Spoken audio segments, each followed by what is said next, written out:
Bonjour tout le monde et bienvenue à tous les nouveaux abonnés. Là, on a décidé de faire une prochaine série sur les blessures que j'ai eues pendant mes expéditions. La première sujet que je veux traiter, c'est des morsures de serpent.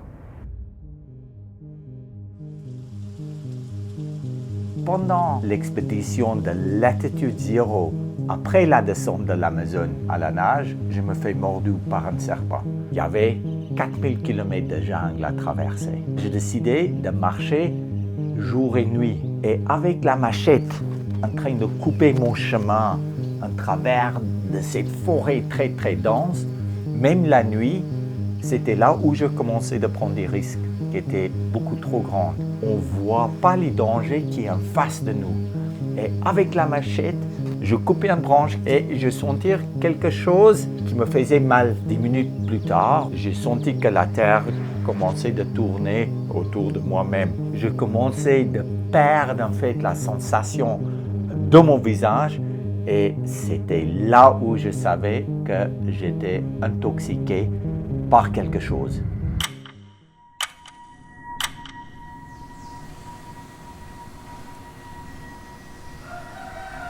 It's quite a painful situation, and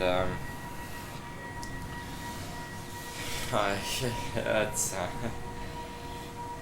it's not always easy.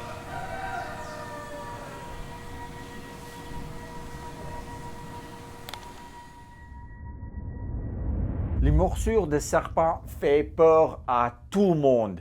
Et puis, ça nous empêche de voyager des fois. Il y a beaucoup plus de chances de mourir dans un accident de voiture que d'une morsure de serpent.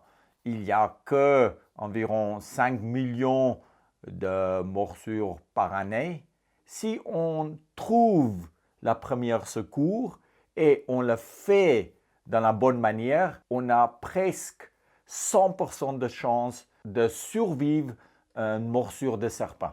C'est pour ça que c'est important de regarder cette vidéo pour savoir quoi faire quand vous êtes mordu par un serpent. Pour ne pas se faire mordre, il faut savoir éviter des morsures de serpent. Et ça, c'est facile à faire. Dès qu'on marche un peu là où il n'y a pas de chemin, dans l'herbe un tout petit peu plus haute que les genoux, c'est normalement là où on peut avoir une morsure qui est sur les jambes. De mettre les bonnes chaussures, même pendant l'été, plus haut que les chevilles, et des pantalons qui ne serrent pas trop autour des jambes, c'est là où on peut éviter pas mal de morsures. Une méthode qui marche bien, que j'ai utilisée pas mal dans la forêt amazonienne, c'était de vraiment taper les pieds très fort sur la terre. Et là, ça donne la vibration comme ça. Des serpents chiofroques parce qu'ils pensent que c'est un éléphant qui arrive. Et prüm, ils partent tout de suite dans les forêts pour s'éloigner. Un autre problème, c'est que dès qu'on marche où il y a des végétations un tout petit peu partout, c'est là où ça devient dangereux. C'est là où j'ai fait l'erreur quand je faisais mon tour du monde sur l'équateur de marcher la nuit. Quand il y a beaucoup de végétation autour de nous et puis il y a des branches et les serpents, ils se cachent derrière les grandes feuilles et on ne le voit pas. C'est là où les morsures de notre visage deviennent problématiques. De vraiment marcher avec un bâton très long en tapant les branches un peu devant nous pour avertir des serpents que tu arrives, c'est là où on a vraiment moins de chances de se faire mordre. Il faut regarder où on met les mains. Il ne faut pas mettre les mains où on ne voit pas. Mais je vais arrêter là, je peux vous donner encore 40 000 conseils comment éviter des serpents. Et normalement, les gens disent, mais la meilleure manière d'éviter des serpents, c'est de rester chez toi et eux, ils restent chez eux. Mais ce n'est pas vrai. On peut cohabiter ensemble. Une fois que tu as fait les conneries et tu t'es fait piquer par un serpent, c'est là où tu n'es pas dans la merde, même si tu penses. On n'est jamais foutu jusqu'à on décide d'être fini et foutu. Ça veut dire qu'il faut d'abord jamais perdre l'espoir. Le plus grand nombre de piqûres est vraiment à l'extrémité de notre corps. C'est soit les jambes ou les bras.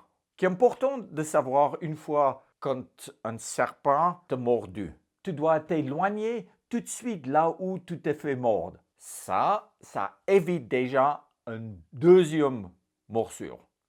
Après, il faut essayer de tout de suite mettre la morsure plus bas que notre corps. Ça évite la distribution de venin rapide à travers de notre corps. On doit essayer de rester calme, ralentir les battements de notre corps. Parce que si notre corps va comme ça, boum, boum, boum, boum, on n'a pas une grande chance de rester vivant. Il ne faut pas commencer de tout de suite laver la morsure. Il ne faut pas mettre un garrot. Il ne faut pas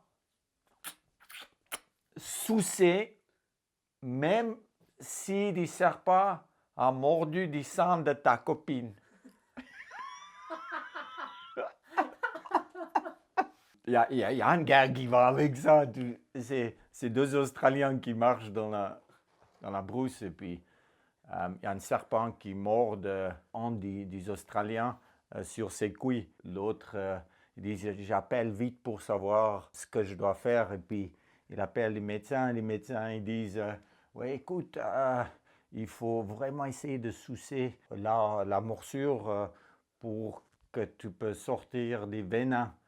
Et puis, il a bouclé le téléphone. Celui-là qui s'est fait mordu a demandé à son copain, qu'est-ce que les médecins ont dit? Et puis ils disent, écoute, il a dit que tu as très peu de chances de survivre et puis tu vas certainement mourir.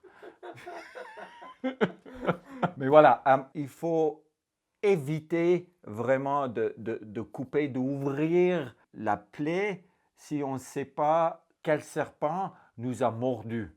Ce qu'on peut faire, c'est ça. Je prends toujours dans les régions tropicales une attelle avec deux sortes de bandages différents. Un bandage qui est un tout petit peu élastique.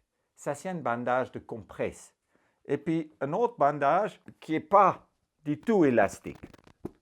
Dès que tu te fais mordre, tu essaies tout de suite d'enlever tout ce qui est bijoux.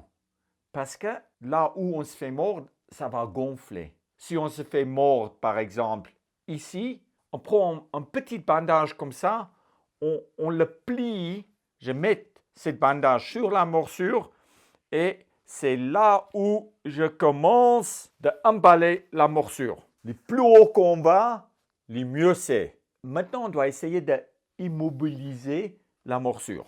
Et c'est là où on peut prendre tout simplement ça et avec ce bandage, on peut stabiliser notre morsure. Maintenant, il faut se coucher avec la morsure plus bas que notre cœur.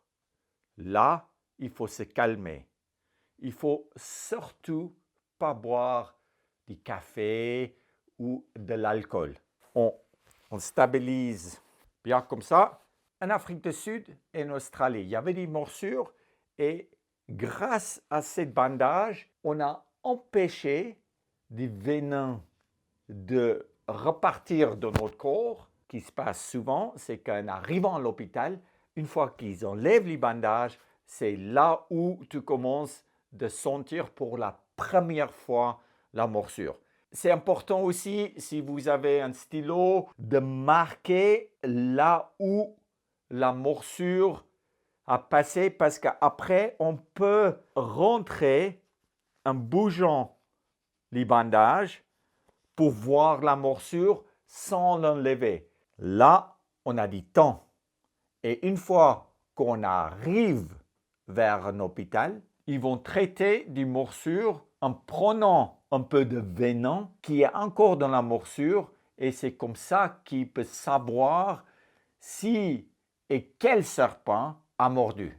Quand on est loin des hôpitaux, c'est là où moi je me retrouvais. Là, il faut avoir de patience.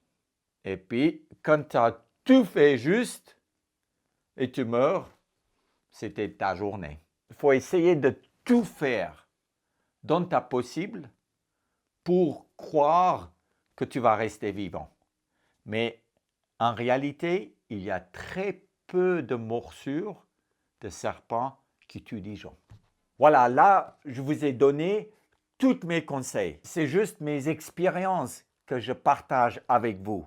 Je ne suis pas un spécialiste. Renseignez-vous sur les possibilités d'avoir des morsures sur place où vous allez et adaptez votre parcours aux informations que vous pouvez trouver sur place. Préparez-vous bien, mais des méthodes comme ça, c'est des méthodes qui marchent parce que j'ai déjà pratiqué des méthodes dans mes expéditions. Merci beaucoup, à la prochaine. Et la prochaine vidéo, c'est sur des gelures.